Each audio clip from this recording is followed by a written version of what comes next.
I'm Anthony Dixon for Elite, and over the next few weeks I'm going to be giving you tips and techniques on how to become a more effective hunter out west. I've been out here for 10 years pushing vert on these mountains out here in the Wasatch, and they're grueling.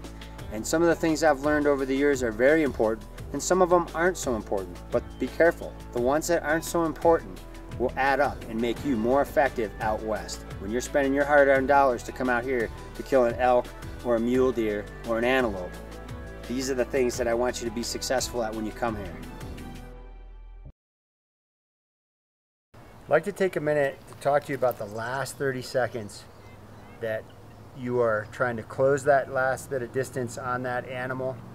As you can see, we're on a pretty decent slope here, about a 23-degree angle, 25-degree angle. And there's lots of debris. A lot of times we find ourselves traveling on deer trails, but if you locate a target, you're going to want to get off that trail. It could be elk hunting, deer hunting. In this particular situation, it's high alpine mule deer. As you can see, you've got tons of deadfall in here.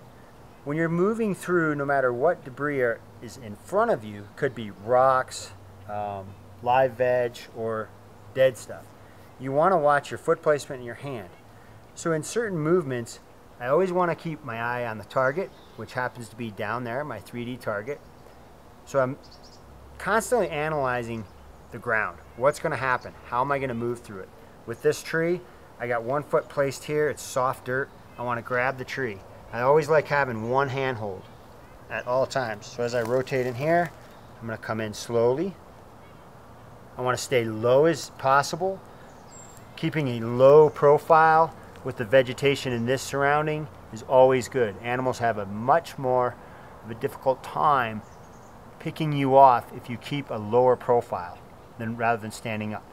But once you get into your spot, I want you to start moving some dead stuff, but watching the target, and keep your movement. You don't need to throw stuff high out the back. You just need to move it just a couple of inches.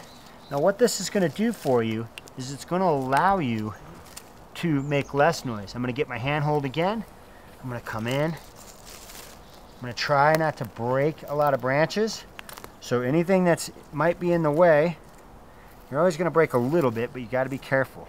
So it's slow movements, moving stuff out of the way. And now I want to take my fist. I'm just going to move myself some soil here on each spot, because that way I'm not going to have it poking into my knee. And I'm going to be able to place that knee pocket there, and then also here. Now at this point, you want to watch this rotation of the bow. You want to get it out in front of you, like so. Now, at this point, you are ready to glass up the target and get a range on them. This is a very, very critical part. You want to be sitting on your heels. You want to watch the debris in front of us. So this live veg down here, when I go to draw, I got to make sure that I'm aware of my cam. So in the draw cycle, I want to hang here, set the bow on the leg, arm is positioned properly here. I want to come in and I want to set my hand so that arm is exactly where it needs to be. So when I go to start the draw force cycle, boom, I'm right there. I can anchor in, I come around, I relax, I level up, and pull through the shot. I'm Anthony Dixon. That's your last 30 seconds before you kill.